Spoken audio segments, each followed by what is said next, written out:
Thank you very much, Naya. How incredible is Naya at MC? And I love that, Naya. You just got the best smile. It's a finished smile. And that's awesome. Well, like Naya said, we have got a panel of incredible experts, and I am not going to be the one giving wisdom tonight. My expert's going to be giving the wisdom. So I love it. You guys come on up, Rosie, Kev, and Jock. And really tonight is about faith, hope, and love around the area of mental health. And I'm going to be asking those guys some questions about how we understand our brains. So guys, come and grab a seat. I'm going to take a seat as well. And can we give them a round of applause, those in the room? Is that all right? And take a seat, everyone who's here. Well, welcome. Good to have you. Thanks. Hello. Thanks for the invite. Oh, and these guys, you've come out the back of, all of you have worked today. You are mental health experts.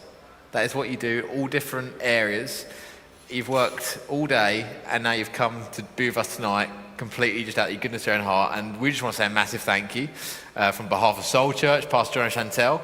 And I'm pretty certain that over the past few months, really the whole of 2020, it's been pretty full on for you guys, right? Yes. Just a little. Incredibly busy. Incredibly busy. And this is something that is huge for so many people. And really, as a church, we've wanted to kind of tackle some of the things that we've been experiencing. What you guys have been experiencing is this increased rise in mental health. And so tonight we're going to try and unpack that. Is that all right? Yeah. Yeah. Well, you're going to help us unpack it. So I'm just going to ask the questions that you guys are asking. And really, it's probably going to be, it's 30 minutes we've got. And it's not going to be a long time, but we're going to try and do the best we can by talking about some of these real issues and really give some people some takeaways and some hope and be a beacon of light in a pretty crazy time. So, I don't know, would one of you guys like to, well, let me introduce you guys, is that all right? And Sure. so we've got Jock Downey. And Jock, you are the assistant head Yep. of Wellbeing Student Services at UEA, is that correct? That's right, yeah. That's it. That's Yeah. a bit of a mouthful of a Bit of title. a mouthful, but you've got it. And Yeah. how, can I give you a little bit of experience? How long have you been in kind of this So area? I've worked in mental health and supporting people for maybe 20 years. 20 years, So wow. started volunteering when I was fairly young, working with different groups, and it's led me to this career that You I don't didn't look old particularly enough to have choose. 20 years of experience, Thank you Jock. very much. So you're doing very well. And Kev, you are known as King Kev around these parts, or Big Kev. So we've seen you a few times, but for those who are just tuning in first time, who are you? What do you do? How do we know you? So you know me because I've been in church for 3 years now, and I work as a peer consultant in NHS mental health services here in Norfolk and Waveney, and work as a mental health ambassador nationally with organisations like the Centre for Mental Health, Rethink Mental Illness, and the Royal Colleges of Nursing and Psychiatry. Come on. And you are an expert by experience. Expert by experience. So as a peer consultant, it's a combination of someone with lived experience of using mental health services alongside my learned and professional experience. So we might unpack that a little bit later. And Rosie, what is your experience? Who are you? Where are you from? So I'm a youth counsellor, which is ages 11 to 18 at the moment. I was with the littler ones, but I've just changed jobs. So I'm working at MAP, which is CAMS. So a few years experience. And yeah. That's it. So we've literally, between you guys, we've kind of got the whole breadth. I know mental health is a huge thing, but we've really kind of got a bit of every age. And I think it'd be great, just for those who are watching at home, can we just kind of put some definitions together? What is mental health? Who can experience it? And why now is it such a big issue? It's in the news all the time. It's in the media all the time. Social media is full of it. So take it away. What is mental health? Who wants to jump in? Go on, Kev. Well, I guess the first thing to say is if you've got a brain, you've got mental health, as in you've got a physical body, so you've got physical health. Yeah. So it's very much about, at periods in your life, you may experience poor mental health and good mental health. Yeah. In respect of why is it seem to be more prevalent, I'm not so sure that it is. I think that there's just more media coverage and a lot more focus from the Royals and others to have open, meaningful conversations about the benefit of not feeling stigmatized and having conversations about your mental health Yeah. and good mental health. Because Jock, you might be able to answer this. You're focused at universities. Yeah. Mental health for higher education systems, is that something new? Have you seen an increase in it? Is your role always existed? Yeah, it's been there for a long time. I think there's been more focus in more recent years, especially UVA has gone through a phase where we've injected loads of money into mental health to support students. And that's kind of born out of students arriving at university wanting to talk about mental health, wanting support for that, and having an expectation that that's what the university will do. So I feel really lucky to be part of that and kind of see the growth of that. I've worked in education for about 15 years, so I've been aware of this kind of building up of people that need support from us and are looking for that. Incredible, that's awesome. And I think really, so we've kind of got the basis of what mental health is. Everyone can experience it. It's something that pretty much all of us, if we've got a brain, will have at some point in mental health. Can you kind of give me some light on, do they have a stat on how many people experience mental health? Is it something that's a very small percentage? Is it actually most of us who experience it through our lives? Well, I was going to say, I think it's about 1 in 3 is some stats you see around there. So huge, I think everyone, as you rightly said, if you've got a brain, you experience mental health. Yeah. So there's going to be times when actually you just have a bad day. Yeah. So what do you do to look after yourself Yeah. in that moment? Yeah. Well, if you're going through a good period of mental health, but you've had a bad day, you might do something to treat yourself. Yeah. Like you might veg out in front of the TV and just relax for a little bit, or you might go and see some friends and do something that's good. When you're in a period of having bad mental health, actually it's really hard to do those things and look after yourself. Yeah. So that's part of the message that I think needs to get out there, is talking to people about what is it the things that you're trying to do to yourself to look after you. Well, I think that really leads well on kind of the next area I want to talk about is during lockdown we spent a lot of time either by ourselves or in our family groups or in our bubbles or however that looks. And really, one of the questions I want to ask, and I think a lot of people are asking, is what sort of signs in ourselves, in our friends, in our family do we need to look out for that could mean that either we're struggling with our mental health or those around us are struggling with our mental health? Because I think that's something that maybe we don't necessarily recognise as natural. I don't know, Rosie, have you got... I think, it can be your friends or your family, they've had a change in their personality. So if they're a lot more quieter, or if they were a quiet person and they've suddenly got bursts of confidence, anything that seems a little strange, or you can be sleeping more, sleeping less. I think in lockdown, everyone seems to have lost their routine. They haven't, if they're not working or they can't go to university, everything's changed so much that you can have a lie-in, you can stay in bed all day, you don't have to get up and get dressed. So I think if you're sensing this in your friends, then that's when you need to speak to them and say, come on, get up. And I think... Because it seems something so small initially, doesn't it? Yeah. Like having just an extra half an hour in bed. Pyjama day. Yeah, but a pyjama day, and then it goes to pyjama week. Yeah. Pyjama month. I need to bathe. Yeah, but really it's those small little things, because I think one of the things that we all know, with any issue in our lives, it never starts in the big. It's the small things. And something as simple as just slipping on the routine, not having to commute, just being able to sit in front of a computer all day, that can be something that maybe instigates. Kev, I don't know if you want to add something. It's important that we talk about mental health, we talk about mental wealth. So in the same way that you by looking after your physical health, you eat nutritious, well-balanced diets, you exercise, you drink plenty of water, you do things to keep up your interests, hobbies, that kind of stuff. It's the same thing with your mental wealth. You need to be doing things that improve your mood. So the diet, the exercise, the drinking plenty of fluids is just as important. But so is it is doing things like Sudoku or things that kind of mental kind of gymnastics. Get your brain going. Is really important. Yeah. And then, Jock, really, I've got a question for you, kind of leading on to that. So we can be aware of our friends and our family that are close by, but you work with young people that often have uprooted from home. Yeah.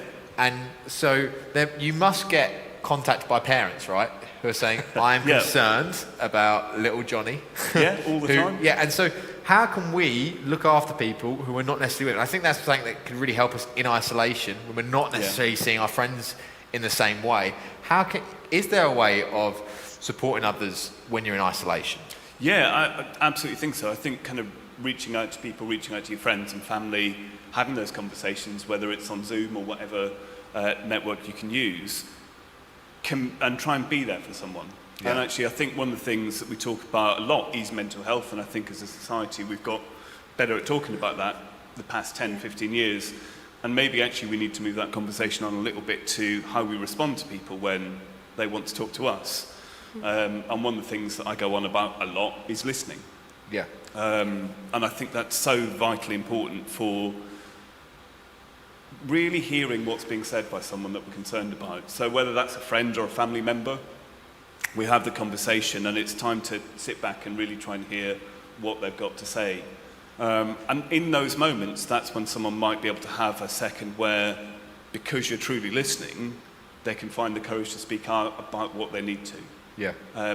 And in those moments being heard, so you're not thinking about the next thing that you want to say in that conversation or relate to that particular story, giving space and gaps and being okay with silence is just an amazing thing to be able to do for someone. So that's kind of what, when I speak to parents, that's what I talk about. Because often the first question is, well, how do I help my son or daughter? They're not really talking to me, I don't know what it is.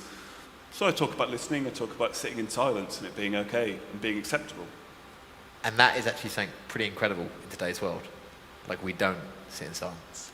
The long pauses are really important, you know, just as important as asking open sort of ended questions that can't be answered with a kind of a yes or no, because you want to get a sense from the person about what they're experiencing at the time and what they're going through.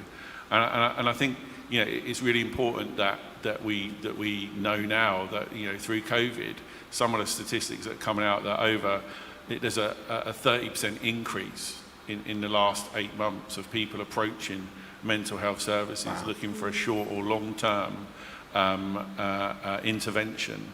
And Mind UK carried out, it was Mind that carried out some research. And in June and July of this year, there was an unprecedented amount of people that approached acute and crisis mental health services than ever before. Wow. So, you know, some of the numbers that are being bandied about is that an increase in 500,000 more people approaching mental health services as a result of COVID that may not have approached mental health services before, because we are used to being independent people in a working environment, experiencing community with our workmates and friends, and having that taken away and being restricted, and you're at home with young kids as well. All of those things can be real stressors. Yeah. I think that it's the time that we've sat still and then the issues come up that are okay. I think people pack their lives with stuff to try and deal with it, because if they're busy with their friends, they don't have to deal with the fact that they've got anxiety or depression. And by just sitting still, they are coming out, and people are struggling with being at home anyway, but they've got to that point where they've had to sit still and be like, oh, okay, and are reaching for help now. Wow. And I think as a counsellor, my main role is just to listen. I think people panic. They say, oh, well, what can I do? Oh, okay, but this is okay. You know, you've got a good family. Why would you feel like that? When actually, you just need to validate their feelings and go, yeah, that sounds really hard, because it is for them. And just listen to them. Yeah, mental illness doesn't discriminate. Yeah.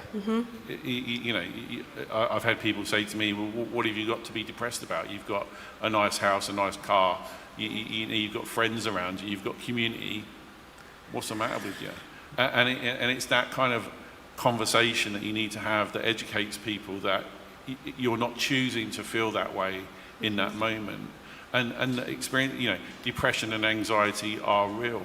And for people experiencing depression, it can be like wading through treacle. Everything that you do, that you would do normally, whether it's even getting up and taking a shower or preparing a meal, everything becomes so much more labour intensive, whether it's psychologically or physically.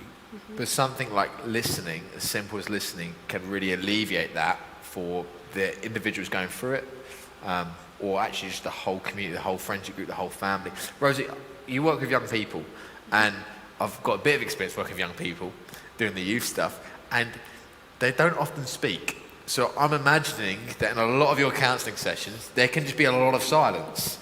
And a lot of parents, I know I spoke to parents as well, probably some Jock, who have struggled with, they don't know if their young person's okay.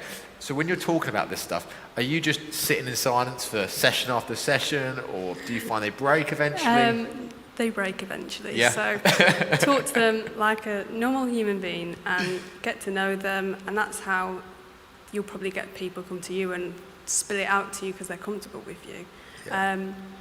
And I think a lot of the time they'll take it home, and that's when parents go, they're an angel when we're out, and then when we get home it comes out as anger, and they don't understand that. You're like, why is my child so angry? And it can come out that way.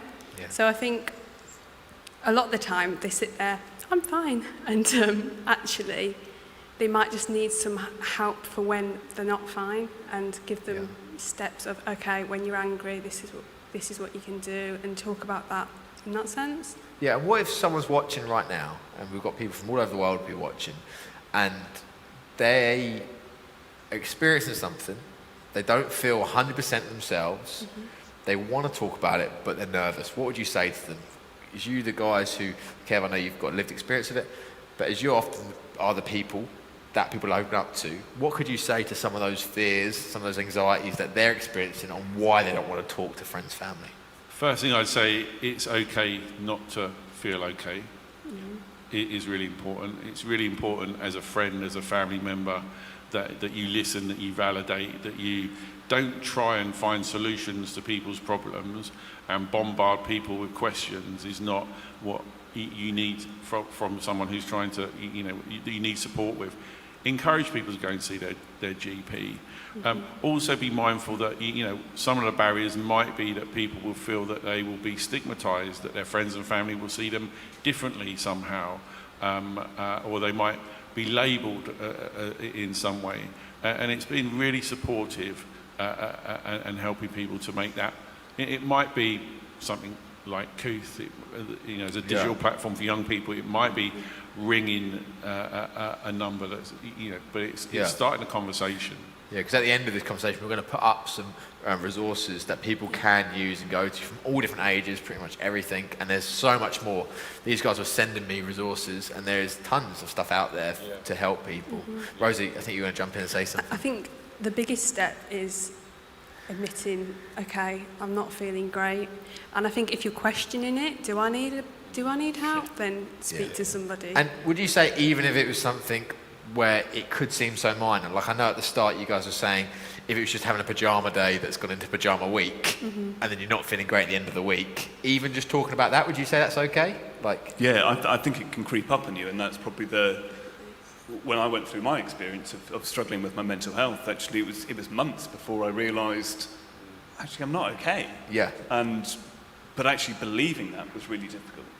Trusting that I wasn't okay, and having worked in mental health for a long time, it was strange to have to admit that to myself, that actually, okay, maybe all those things that I tell people on a regular basis, maybe it's time to have a look and start doing some of those things myself. So that was a really strange thing, and I look back over that time period and I realised actually it was months before really those first things started to occur to me, that things weren't okay. Actually, to pick up on the point that you made as well about when young people talk to us, or a phrase I'm so used to hearing is, I'm really sorry I'm wasting your time with this. There's people that are much more in need of that, and for me, nearly always those are the people that absolutely deserve help. And I think that's one of the things I want to make clear as well, is that you deserve, if you feel that way, you absolutely deserve help. You absolutely deserve the support that's out there. That's why we're here, and that's why there's so much out there, because we want to get to people, we want to give them that support. Yeah, I think so much work has gone into changing the narrative of mental health, that that it was seen as a weakness, as a deficit, as something to be ashamed of. Nobody's going to want to know me, that kind of stuff. I think a lot, and it goes back to the, why is it on the increase? And again, I'm not so sure that it is. I think it's just more open conversations about it has allowed people to feel more freedom about being honest about their emotions and their feelings, and And this isn't something that just affects young people. I know I've spoken about students and kids, but this affects the older generation too.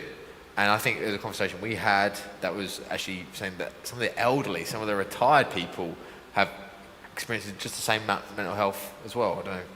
Yeah. The level of social isolation and loneliness has increased significantly. I think the statistics are that feeling lonely is the equivalent to smoking a pack of 20 cigarettes a day. Wow. That's the impact, The impact on your health. that it has on your body, Wow. on Yeah. your health. And people are significantly more isolated and lonely because of COVID. So, it's about how can we wrap our arms virtually around people as the NHS or the UEA or whatever it is that we do, and support people in their time of need. Yeah.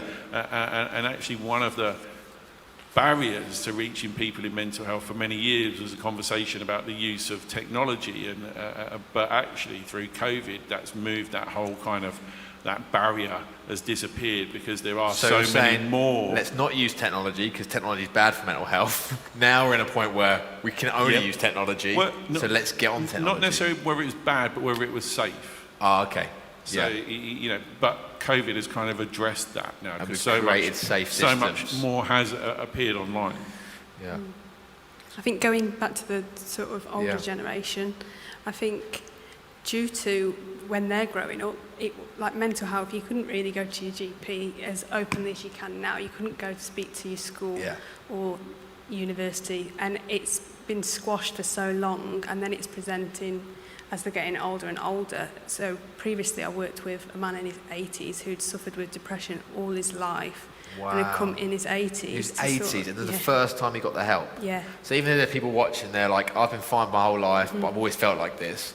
Actually, still get the Yeah. help. The help's there. You go and get it. Really, that really kind of leads me on to another really important question about people in crisis. Now, we've kind of spoke about mind and mental health, and I don't know if any mental health is mine. I don't know if you could even say that, but some people, we see it, people get to crisis stages, and maybe there's someone watching who is in a crisis.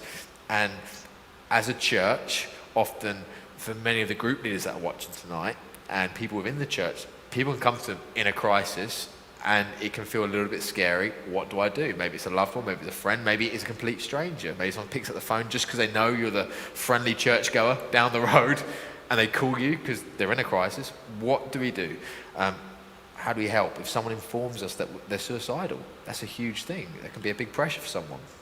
I think as a group leader, if someone contacts you via WhatsApp, in a Zoom group, text you, emails you, and they're reaching out, the first thing I'd say is be mindful that person trusts you in that moment, which is why they're reaching out to you, and they're trying to hold on to hope in that moment of feeling potentially suicidal.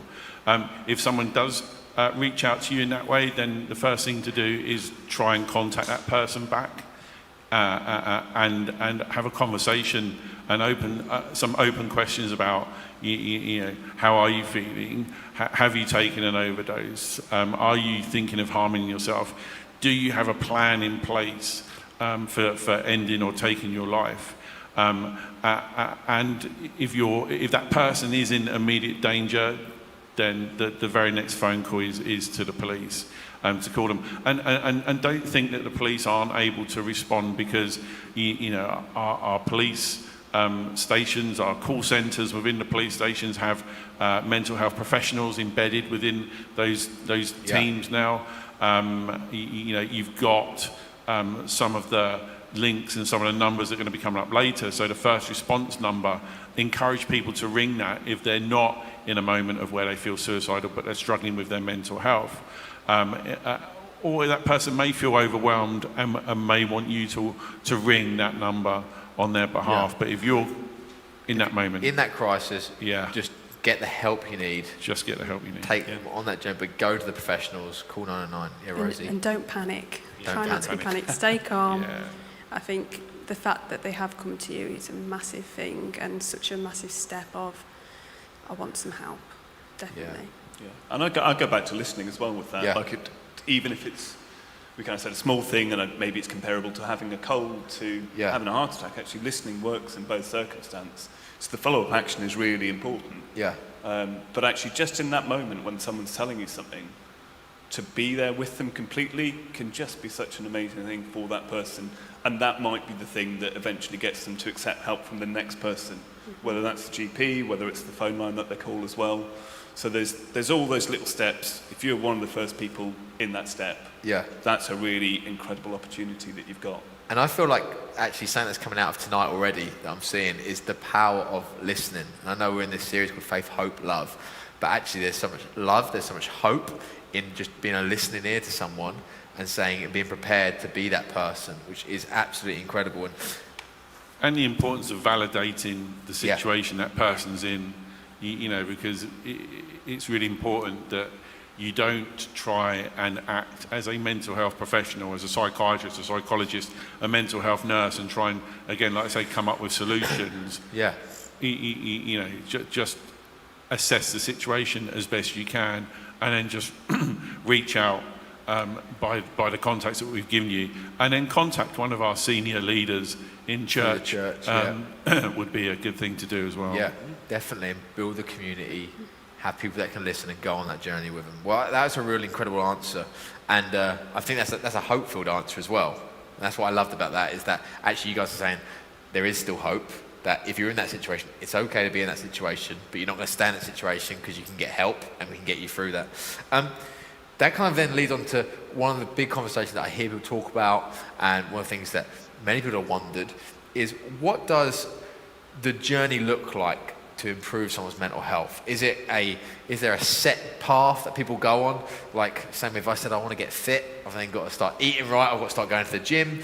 Is that the same for mental health? Does it look different for everyone? What are some of the things that people can experience? Because that's also another scary thing. If they go, I've now saying to someone, I'm going to speak to someone tonight, I'm going to go online, I'm going to call the numbers, I'm going to open up to my group leader, I'm going to open up to someone in the church. But what does that journey look like? So I think what I'd say is that we're all individuals. So what may work for one person may not work for another. So there isn't a one-size-fits-all response to a person and their mental health. Some people might respond well to medication. Some people might respond well to some therapy or some counselling. And some people may respond really well to more of a kind of recovery-focused model of, you know, where you live is just as important as how you live. Having something genuine and purposeful that gives you a sense of identity in life is really important. You know, community, friends, that kind of stuff. Awesome. I think my role is to just be there for them, listen to them, work through their feelings, emotions, anxieties, and then give them practical advice of the staying active, getting up, making your bed, get washed, drink water. So even saying somebody's drinking water, just committed to drinking, how much is it? 2 litres a day? 2 litres a day. Can make someone feel mentally better. So that's the thing practical. If someone's in that situation right now, you say just start trying to drink a bit more water. Start trying to make your bed in the morning. It's the small achievements, I think, isn't it, as well? It's just kind of going, actually, if you've been struggling to get up throughout this recent lockdown, if you've been struggling throughout the whole pandemic, getting up and getting a shower could be a huge achievement. And it feels really small, but to recognise that that's a huge step for you is a really incredible thing. Yeah, that's amazing. And I think what I'd say is, it's not, you know, your journey through services, if that is what happens, you know, you're not defined by that. I think that's really important, you know. So it might be that you'll go to your GP might refer you for a mental health assessment, you might have a mental health assessment. Some of the recommendations might be that you're referred to then a community mental health team.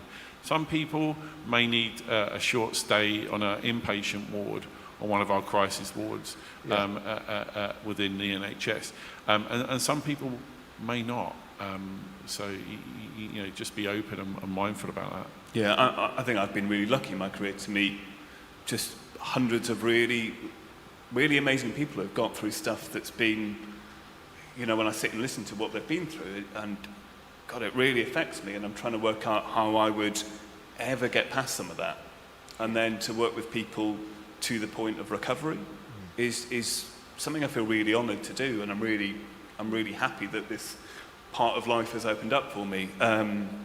Because I've seen people confront some of the most horrible things, but get through it. And sometimes that path is really long, and sometimes there's dips, and there's There's moments of real elation and joy, and they think they've got past it, and then they dip again. But actually accepting that's okay, and it's just a journey. And exactly what you said, it doesn't define us.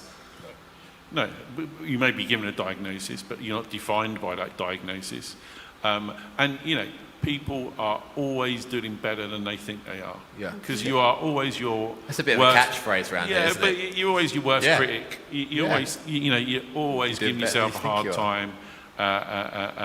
time. But you know, it's really good to set achievable goals. Yeah. You know, so it might be getting up, getting a shower, getting a meal, not writing down as achievable goals, I'm going to run a 5K jog around Eaton Park Every day this week. and then when you don't do that, then Yeah. you kind of, you beat yourself up because you failed, and that's Yeah. how you see it. So it's about setting really achievable goals with people. Yeah. Rose, you got anything you want to add? You actually said something to me the other day. We were talking about this, and you said a step in the right direction is recovery. He says that is, he says, just one step. Yeah, I think, you know, you can have these issues for years and years, but as long as you're keeping and going and you're trying, Yeah. you're in the right direction. Keep moving forward bit by bit. Yeah. Well, that's absolutely incredible, and I think finally we've kind of come to the end. But obviously, we're speaking from a church community, and I think was it the smoking 20 cigarettes a day is the same as loneliness, and really, I would love you all to kind of share a little bit. What does the role of community play on mental health? How does community, having that relationship with other people, how does that help? So I think, so I'm in a girls' group at church, and, you know, if I wake up and I'm feeling rubbish, I will put in the group chat, I am feeling rubbish, please can you all pray for me? Yeah. And they're like, we're praying, they're checking up on me, you know. And you're like a mental health expert, Yeah. and you recognise that actually sometimes I just need to Sometimes, message my group, Yeah, I feel let them anxious know. too. And Yeah. I think by having that girls group, it's so helpful, especially in this time where we're not meeting at church every week, we're not meeting for coffee, we're not allowed to. So by having that community, it's just been saving grace in this time. That's incredible. Thanks, Rosie. Yeah, the power of community is massive when we're talking about how it impacts positively on a person's mental health and well-being, and a sense of community is massive. So, you know, people with mental health problems tend to withdraw from friends, family. They become more aloof, more difficult to contact, and that could be for all sorts of really plausible reasons. But, you know, the social isolation and the loneliness will only serve to compound that problem with your mental health. So for me, the power of community through, you know, we've got a WhatsApp group, we've got a Zoom group, you know, being able to connect with people is really important, because again, you feeling part of it gives you a sense of belonging. That you belong and that you're important and that you're loved, and that's really important, because what we all need in life is somewhere to live, someone to love, something to do. A little bit of disposable cash to do it with is helpful. The Chinese on the Friday night, Kev. That's what it's all about. Absolutely, yeah. Or season tickets. Or a season ticket to Norwich City Football Club. Come on. Jock, I don't want to add anything to the end. Exactly what you said. Kind of Yeah. community is so important, and I think actually what we've all experienced this year is having to redefine what we mean by community. Yeah. It was meeting your neighbours, it was being out in the street, it was sitting in a cafe, Yeah. just talking to people, and actually now we're having to change everything about that, and it's odd, it's come into our homes, it's on a screen in front of us, Yeah. and we've got to redefine it, we've got to figure out what that means, first of all to us, Yeah. how we engage in it, and how we connect with people again. You know, how difficult it is to sit and really listen to the other person on the screen instead of looking around what else is going on. I'm terrible for looking at the picture of me in the corner. Check my or hair. watching where my cat is going around the place. I feel All of that. Yeah. Finding connections, finding a way to reconnect with people is absolutely important at this point. Guys, that is absolutely incredible. And you've given us some real takeaways, listening, help us remove some of the stigma around mental health, saying people need to get help. Actually tonight, just do it. Maybe message your group leader, message your friend, message your partner, whatever it is. Maybe message one of the team that are there helping in the chats, saying, hey, I'd love to speak to someone, and start that journey. And I think the other thing was how to help someone in a crisis. And that's something that plays on a lot of people's minds. They don't know what to do. We feel completely unable to deal with people with crisis. And actually, what you guys have brought tonight has been incredible. So thank you so much. And hey, let's give these guys some applause because and thanks, because what they've done is they've just come out of their own backs to be here tonight after a long day, I'm sure, of work. And give us some love in the chat, because I know you guys are. But can we just give a round of applause for those few of you that are in the room? And thank you guys. And I'll let you guys head off that way if you'd like. And really, we just want to say that if you've been affected by some of the conversation that we had tonight, I'm aware that this is something that so many of us experience, whatever stage of life you're in.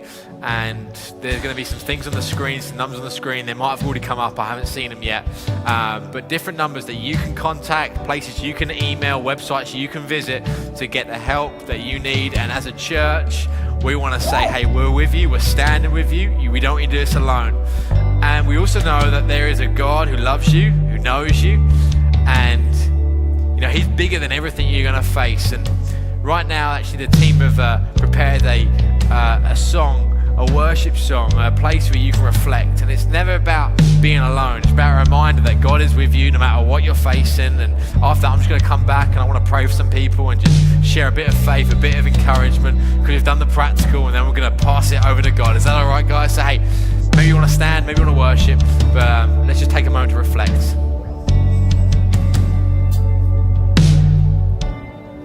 Speak to me, I'm listening. I need to hear your voice, but I'll be still and wait until you whisper through the noise. In the waiting, in the silence, I still believe that you are with me. Not forgotten, not forsaken. I will believe that you are with me. Oh, you're with me, God, yeah.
says it himself. Is in John verses 16, verses 33, it says, I have told you these things so that in me you may have peace. In this world you will have trouble, but take heart, I have overcome the world. You know, tonight was a really, really practical session. But underlying all of it is the truth of who God is and the fact that in Him we can find peace. Jesus said, He said, we're going to have troubles in this world. We're going to have good days, we're going to have bad days. We're going to have highs, we're going to have lows. But take heart, I've overcome the world. And I don't know where you're at right now. I don't know what you're experiencing, but I need to know that there is hope for tomorrow. Why? Because Jesus said so. Jesus said so. There's another scripture, it says that I've not given you the mind of fear, but I've given you a sound mind for the power and love. And I really love to pray for you right now that you'd have a fresh revelation of who God is. Is that okay? So I don't know, wherever you're at, maybe you want to put your hand on your heart and just, if that's for you right now, if there's something that you needed to hear tonight, maybe you need to actually finish this chapel, maybe just send a message to someone. Maybe it's to your group leader, maybe it's to a friend, maybe a loved one, a family member. Maybe it's to go to some of the resources that we've put up, some of the websites, maybe call someone. Maybe it's to speak to a parent. I don't know what it is, but you do, and I just want to pray that you have the fresh courage to go out and start this new journey. So Father, right now, we just thank you for every single person watching, whatever situation they find themselves in. God, we thank you that in you we find peace. In you we can overcome the world. So we pray right now for every single person that's going to make a really bold and courageous step in the next few hours. They're going to start getting the help they need. They're going to start speaking about it. We pray for every single person that's going to listen with new ears this week. They're going to be the listeners that you need them to be. We thank you that we can find hope in you. In Jesus' name, amen. Amen.